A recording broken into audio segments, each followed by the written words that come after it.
Seigneur, ta parole est grande, elle demeure à jamais. Ta parole est infaillible, rien ne peut la supprimer.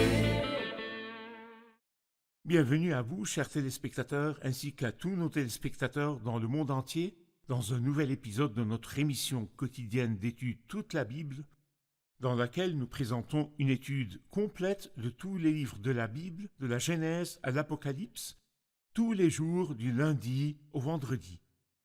Dans notre étude du livre du Deutéronome, le 5e livre de la Bible, et le 5e des 5 livres de Moïse, nous sommes arrivés au chapitre 33 et chapitre 34, et nous considérons cet épisode comme étant le dernier dans l'étude du livre du Deutéronome.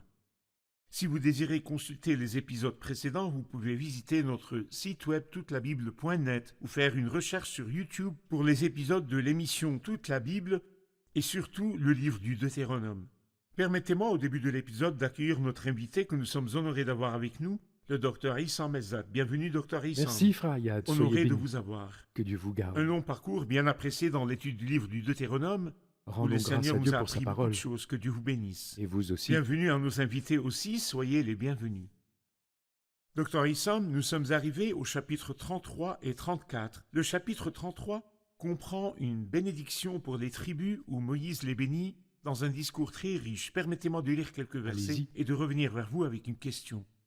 Voici la bénédiction par laquelle Moïse, l'homme de Dieu, bénit les Israélites avant sa mort. Il dit: L'Éternel est venu du Sinaï, il s'est levé sur eux de Séhir, il a resplendi des monts de Paran, et il est sorti du milieu des saintes troupes, il aura de sa main droite envoyé le feu de la loi.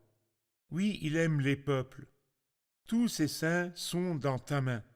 Ils se sont tenus à tes pieds, ils ont reçu tes paroles.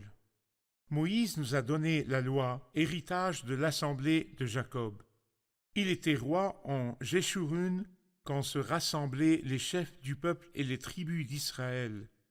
Que Ruben vive et ne meure pas, et que ses hommes soient nombreux.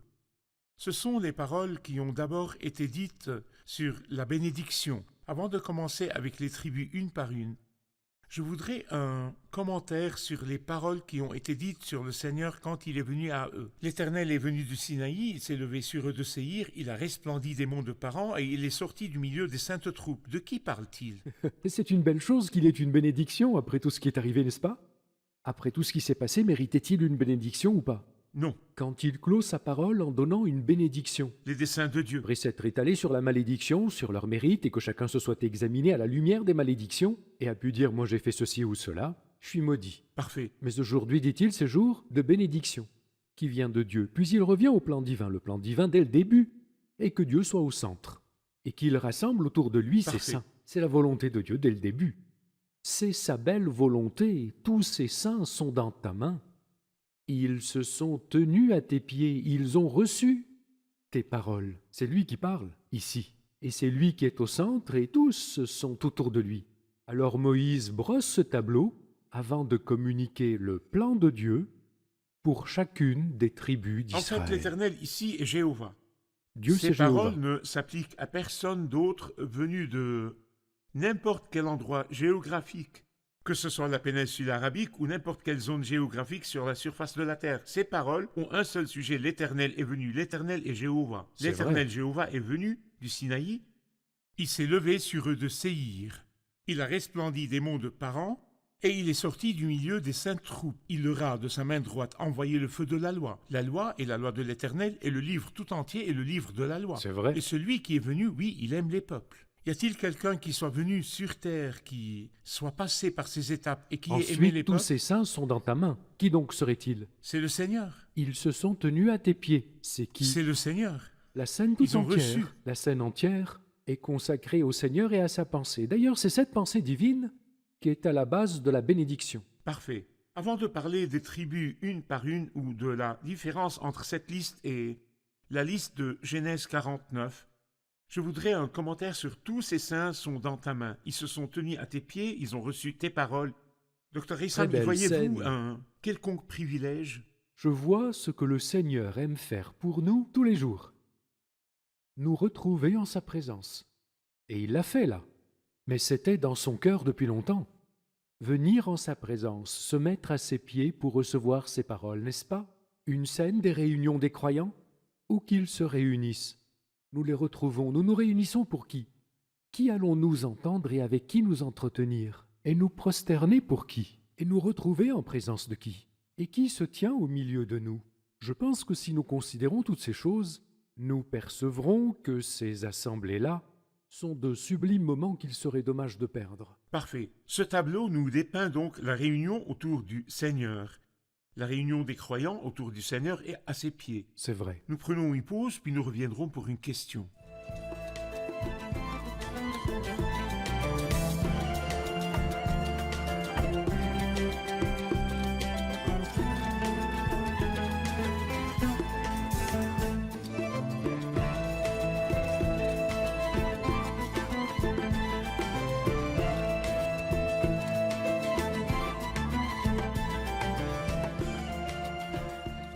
Nous voyons dans Genèse 49 la bénédiction de Jacob sur les tribus. Et là, nous voyons la bénédiction de Moïse sur les tribus. Y a-t-il une différence entre ces deux? Bien sûr. Quelle différence entre les deux? Au livre de la Genèse, Jacob va leur dire « Rassemblez-vous et je vous annoncerai ce qui vous arrivera dans l'avenir. » C'est plus une prophétie qu'une bénédiction. Là, c'est noir sur blanc. La Bible dit « Voici la bénédiction par laquelle Moïse bénit. » Une bénédiction offerte par la grâce. Mais la prophétie dira ce qui leur arrivera par mérite. Il expliquera leur histoire à l'avenir. Il dira leur histoire à l'avenir sur la base du mérite personnel de chacun d'eux, qui est la personne et ce qu'elle mérite. Mais là, non, c'est la volonté de Dieu sur vous, bien que ce soit les mêmes personnes et les mêmes tribus. Et c'est toute la différence entre responsabilité et grâce. Laissez-moi dire que dans la prophétie de Jacob sur les tribus, il a parlé du Ruben. Il a aussi dit qu'il avait perdu son droit d'aînesse parce qu'il était monté sur le lit de son père C'est et vrai. qu'il l'avait souillé. Mais nous voyons ici la bénédiction. Il dit que Ruben vive et ne meure pas et que ses hommes soient nombreux. Qu'a C'est fait vrai. la bénédiction pour Ruben? Écoutez, Rouben est coupable d'une faute. Il en est responsable. Il mérite la mort. Mais que dit la grâce ici? Qu'il vive et ne meure pas. Mais c'est certain que ce qu'il a fait mérite la mort. Nous avons lu dans les textes bibliques que celui qui couche avec la femme de son père sera puni de mort, n'est-ce pas? C'est vrai. Ça, c'est la loi. Mais que dit la bénédiction sur la base de la grâce? Que Rouben vive et ne meure pas. Et puisqu'il vivra, il se reproduira, malheureusement. C'est vrai. C'est vrai. Malheureusement, selon la pensée du monde. Hein. C'est pourquoi il lui dit « et que ses hommes soient nombreux Dieu le multipliera. » Dieu le multipliera et le laissera vivre. Parfait. Permettez-moi de lire quelques versets et de revenir vers vous avec une question. Voici ce qu'il dit sur Juda. « Écoute, Éternel, la voix de Juda, et ramène-le vers son peuple. Que ses mains soient puissantes et que tu le secours contre ses ennemis. » Sur Lévi, il dit « Le Tumim et l'Urim ont été confiés à l'homme saint que tu as provoqué à Massa et avec qui tu as contesté dans l'épisode des eaux de Mériba. Lévi dit de son père et de sa mère « Je ne les ai pas vus, il ne reconnaît pas ses frères, il ne connaît pas ses enfants. En effet, ils respectent ta parole et gardent ton alliance. Ils enseignent tes règles à Jacob et ta loi à Israël. Ils mettent l'encens sous tes narines et l'holocauste sur ton autel. Bénis sa force éternelle, accepte l'activité de ses mains, brise les reins de ses adversaires et que ses ennemis ne se relèvent plus. » Sur Benjamin, il dit « C'est le bien-aimé de l'Éternel, il habitera en sécurité auprès de lui. L'Éternel le couvrira toujours et résidera entre ses épaules. » Je voudrais un commentaire sur ces versets. Et je vois que les tribus mentionnées ici sont différentes de celles mentionnées dans la liste de la prophétie de Jacob dans Genèse 49. C'est vrai. On remarque aussi que l'ordre est différent. Là, c'est sur la base de la grâce et pas sur une quelconque base historique. Quand il parle de Juda, par exemple, ici, il parle de prière d'intercession et un siège de puissance Parfait. qui paraîtront, de la force, mais pas que, car comme il y aura des oppositions, n'aie pas peur, tu le secours contre ses ennemis. Quand il parle par la suite de Lévi, il y a des paroles sur la consécration, d'abord sur la grâce. Voyons ce que son père a dit de Lévi. Leurs épées sont des instruments de violence, lui et Exactement. Siméon. Tout à fait ça. Son père a dit contre lui les mots les plus durs qu'on puisse dire à un fils, c'est dire sa colère. Il doit être maudit. Mais écoute ce que dit la grâce, qui le regarde sous un autre angle. Le Tumim et l'Urim ont été confiés à l'homme saint que tu as provoqué, à Massa, et avec qui tu as contesté dans l'épisode des eaux de Mériba. Tu as pris mon parti, quoi qu'il en pût t'en coûter. Je pense que ça aurait pu être oublié, mais il se le rappelle. Ne te rappelles-tu pas celui d'avant? Il dit non, la grâce ne se rappelle pas des malheurs. La grâce se rappelle des meilleurs événements qui sont arrivés dans ta vie. Celui qui dit de son père et de sa mère, je ne les ai pas vus. Il ne reconnaît pas ses frères, etc. Et quel est le résultat? Après tout cela, ils gardent ton alliance, ils enseignent tes règles à Jacob et ta loi à Israël. Et ta loi à Israël. Ils mettent l'encens sous tes narines et l'holocauste sur ton autel. Bénis sa force éternelle, accepte l'activité de ses mains. La grâce a donc changé la condition de Lévi et l'a rendu si proche du service du Seigneur. C'est vrai. Parfait. Benjamin est un loup qui déchire. C'est ce qu'a dit Jacob dans Genèse 49. Oui. Et dites-moi qu'est devenu ce loup, le bien-aimé de l'Éternel. Et il parle aussi de la communion. Si avec Lévi il parle de la consécration, de ce qui lui appartient, là c'est le bien-aimé de l'Éternel. Il habitera en sécurité auprès de lui. L'Éternel le couvrira toujours et résidera entre ses épaules. Je pense que c'est l'essence de la grâce qui apparaît là. C'est vrai. Ce texte ne mentionne rien d'autre que des qualités. C'est vrai. Des forces, des choses agréables, une odeur d'encens. C'est quoi tout ça? Le regard de la grâce. Dr. Issam, je vais continuer à lire sur le reste des noms. Et en fait, les paroles prononcées sur Joseph sont absolument merveilleuses. Sur Joseph, il dit « Son pays recevra de l'Éternel en signe de bénédiction le meilleur don du ciel, la rosée, la meilleure eau qui est en bas, les meilleurs fruits du soleil, les meilleurs fruits de chaque mois, les meilleurs produits des montagnes anciennes, les meilleurs produits des collines éternelles, les meilleurs produits de la terre et de ce qu'elle contient, que la grâce de celui qui est apparu dans le buisson vienne sur la tête de Joseph, sur le crâne du prince consacré de ses frères. De son taureau premier-né, il a la majesté. Ses cornes sont les cornes du buffle, avec elles il frappera tous les peuples jusqu'aux extrémités de la terre. Ce sont les dizaines de milliers d'Éphraïm, ce sont les milliers de Manassé. En fait, linguistiquement, les paroles sont profondes et riches. C'est vrai. Et l'on sent que les bénédictions sont des bénédictions abondantes. C'est vrai. Celles de Joseph, je voudrais différente donc un de ce qui a été dit de lui dans Genèse 49. Exactement. C'est que Genèse 49, parce qu'il parle de la responsabilité, il aborde les souffrances que Joseph a endurées. On lui a lancé des flèches, les arches l'ont poursuivi de leur haine, mais son arc est resté ferme et ses bras ont été fortifiés.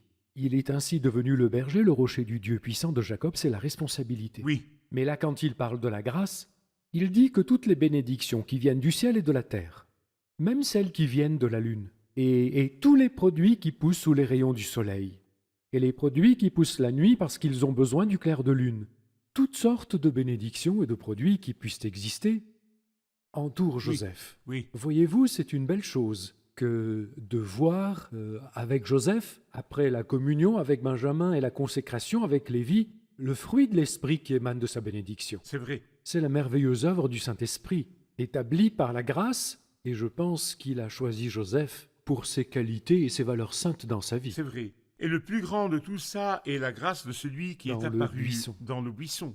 Tout cela viendra sur la tête de Joseph, sur le crâne du prince consacré de ses frères. Pour compléter ces idées, verset 18, sur Zabulon, il dit « Réjouis-toi, Zabulon, dans tes expéditions, et toi, Issachar, dans tes tentes. Ils appelleront les peuples sur la montagne. Là, ils offriront des sacrifices de justice, car ils suceront l'abondance de la mer et les trésors cachés dans le sable. » Sur Gad, il dit « Béni soit celui qui met Gad au large. » Gad se couche comme une lionne, il déchire les pattes et la tête de sa victime. Il a eu droit au premier choix, car là est cachée la part du chef. Il a marché en tête du peuple, il a mis en œuvre la justice de l'Éternel et ses règles envers Israël. Je voudrais un commentaire sur Zabulon et Gad. Zabulon, ici il parle, je pense, de Zabulon et d'Issachar ensemble. Et toi, Issachar, dans tes tentes, réjouis-toi, Zabulon, dans tes expéditions. Voyez-vous, l'un d'eux parle du service et l'autre parle de la prière. Les tentes sont le lieu de la rencontre avec le Seigneur. Ainsi donc, ils auront la bénédiction d'appeler les peuples sur la montagne, et là, ils offriront des sacrifices de justice. Gad, nous savons que Gad était à l'est du Jourdain, Oui, n'est-ce pas? Et béni soit celui qui met au large. Gad a fait un effort pour s'agrandir, et le Seigneur l'a aidé, bien qu'il se soit établi à l'est du Jourdain. C'est beau. Et il avait une force prédatrice contre les ennemis. Ôter le mal est l'un des traits forts et particuliers de la vie de Gad. Gad se couche comme une lionne, il déchire les pattes et la tête de sa victime. Il a su choisir et opter pour lui-même, il a eu droit au premier choix. Il a choisi pour lui-même avant le reste des tribus, et nous savons que Gad et Ruben ont choisi avant les autres. oui, Puis la Bible dit là est cachée la part du chef. Et je pense que le chef signifie ici le législateur. législateur qui légifère. Moïse avait-il une part là? Oui, parce que Moïse a été enterré dans la part de Gad. Parfait. Ensuite, sur Dan, il dit « Dan est un jeune lion qui s'élance du basan ». Sur Nephtali, il dit « Nephtali, toi qui es rassasié de faveur et comblé des bénédictions de l'Éternel, prends possession des régions situées à l'ouest et au sud. » Sur Azer, il dit « Béni soit Azer parmi les fils de Jacob, qu'il soit agréable à ses frères et qu'il plonge son pied dans l'huile, que tes verrous soient en fer et en bronze, et que ta vigueur dure autant que ta vie. » Je voudrais un commentaire sur ces derniers versets. Il est clair dans ce qui est dit que Dan est un jeune lion qui s'élance du basan, et sur Nephtali la même chose avec une légère différence, la vie victorieuse. Parfait. Nephtali, la vie rassasiée. Toutes sont des caractéristiques absolument belles et merveilleuses. Azer, le service agréable. Parfait. À toutes les tribus et à ses frères. Sur Azer, il dit « Béni soit Azer parmi les fils de Jacob, qu'il soit agréable à ses frères et qu'il plonge son pied dans l'huile. » C'est beau qu'il plonge son pied dans l'huile. Belle métaphore. Ce serait géographiquement une terre exsudant de l'huile des oliviers, mais spirituellement la plénitude du Saint-Esprit. C'est vrai. Qu'il plonge dans l'huile. Très vrai. Et quand il dit « Et que ta vigueur dure autant que ta vie, ton repos durera autant que tes jours. Tu n'auras pas un jour de fatigue. » Ce sont les bénédictions. Nous prenons une pause, puis nous reviendrons pour une question.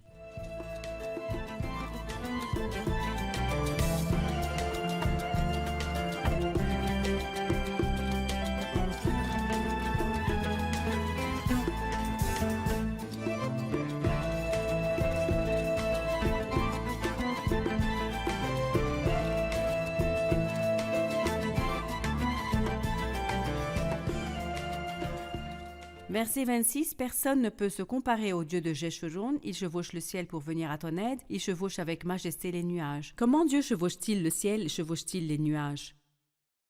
Des expressions à clarifier. À Oui, vous, c'est Dr. vrai. Wissam. Il faut remonter au début du verset.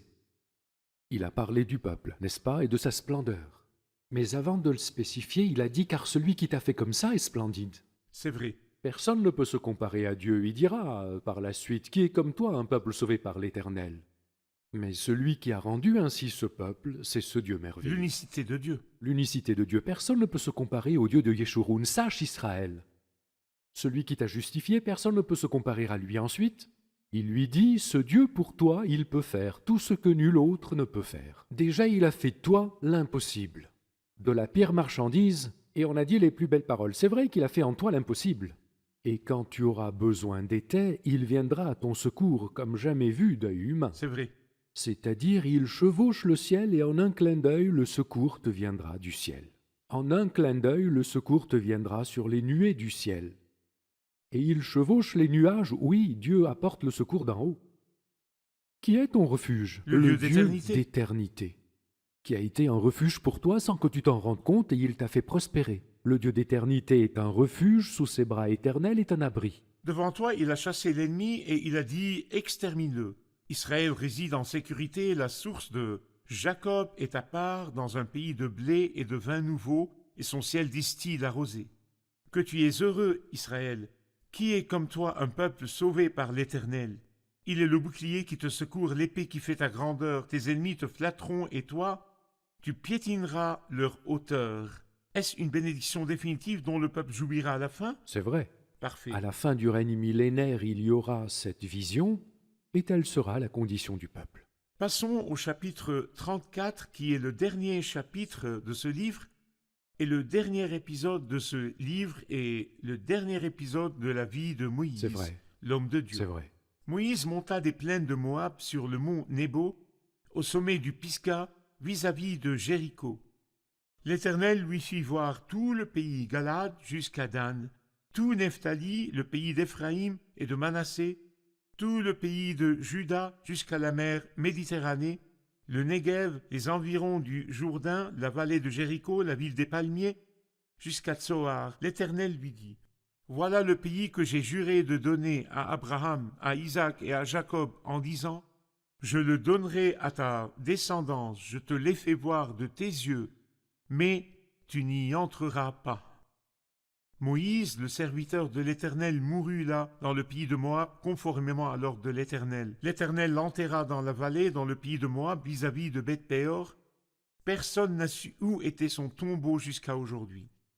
Moïse était âgé de 120 ans lorsqu'il mourut. Sa vue n'était pas affaiblie et il n'avait pas perdu sa vigueur. Les Israélites pleurèrent Moïse pendant 30 jours dans les plaines de Moab. Puis les jours de pleurs et de deuil sur Moïse arrivèrent à leur terme. Josué, fils de Nun, était rempli de l'esprit de sagesse, car Moïse avait posé ses mains sur lui. Les Israélites lui obéirent et se conformèrent aux ordres que l'Éternel avait donnés à Moïse. Il n'a plus surgi en Israël de prophète semblable à Moïse, que l'Éternel connaissait face à face. Personne ne peut lui être comparé pour tous les signes et les miracles que Dieu l'a envoyé faire en Égypte, contre le Pharaon, contre ses serviteurs et contre tout son pays, et pour tous les actes terrifiants que Moïse a accomplis avec puissance sous les yeux de tout Israël. Quelques mots pour clôturer. S'il vous plaît, dites-nous comment furent les derniers instants de Moïse. Votre commentaire, s'il vous plaît.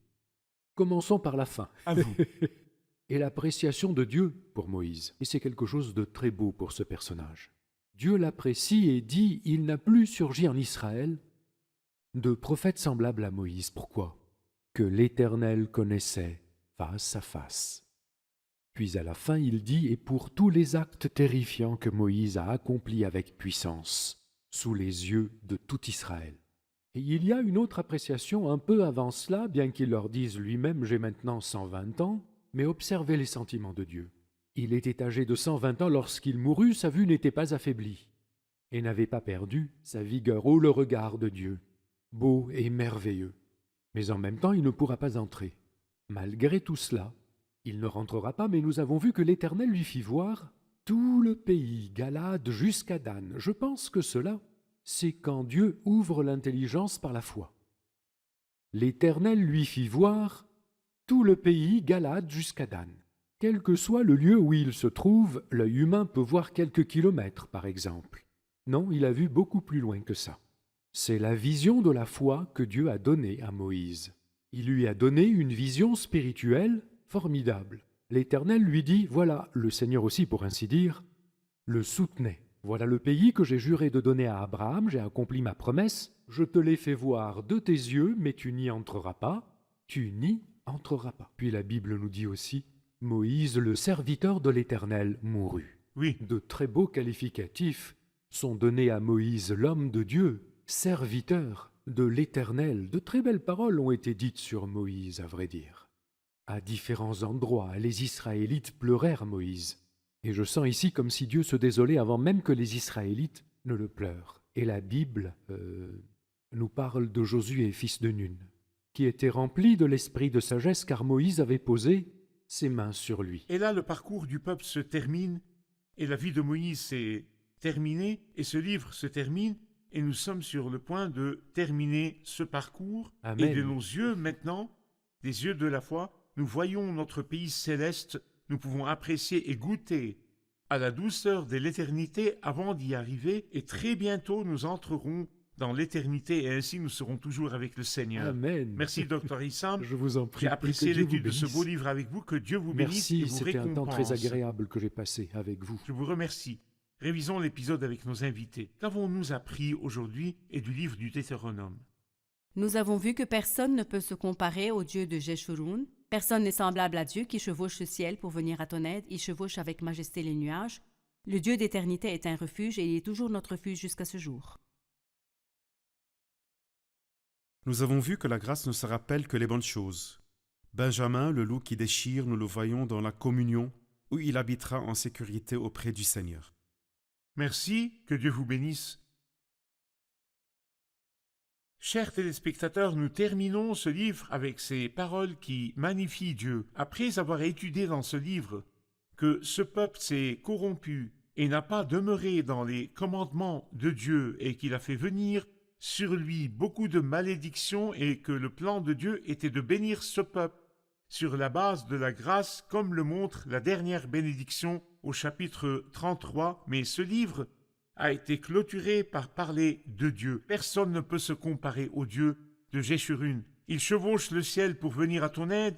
Il chevauche avec majesté les nuages. Chers téléspectateurs, Dieu restera le seul en grandeur, le Très-Haut. Dieu restera le fidèle. C'est un Dieu fidèle et dépourvu d'injustice. Il est juste et droit. Dans notre parcours, dans notre séjour, nous ne nous confions pas en nous-mêmes, mais en sa fidélité. Nous ne comptons pas sur nous-mêmes, mais nous comptons sur sa puissance et son secours. Et très bientôt, peut-être maintenant, le parcours se terminera et nous le verrons de nos propres yeux. Si le parcours se terminait, chers téléspectateurs, auriez-vous une part avec nous dans l'éternité ou seriez-vous laissés pour compte dans ce monde? J'espère que vous accepterez le Christ pour avoir une chance et une part avec nous dans l'éternité, jusqu'à ce que nous nous retrouvions dans un nouvel épisode et dans un nouveau livre. Que le Seigneur soit avec vous.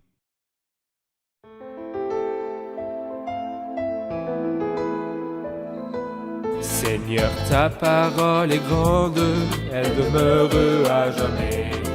Ta parole est infaillible, rien ne peut la supprimer.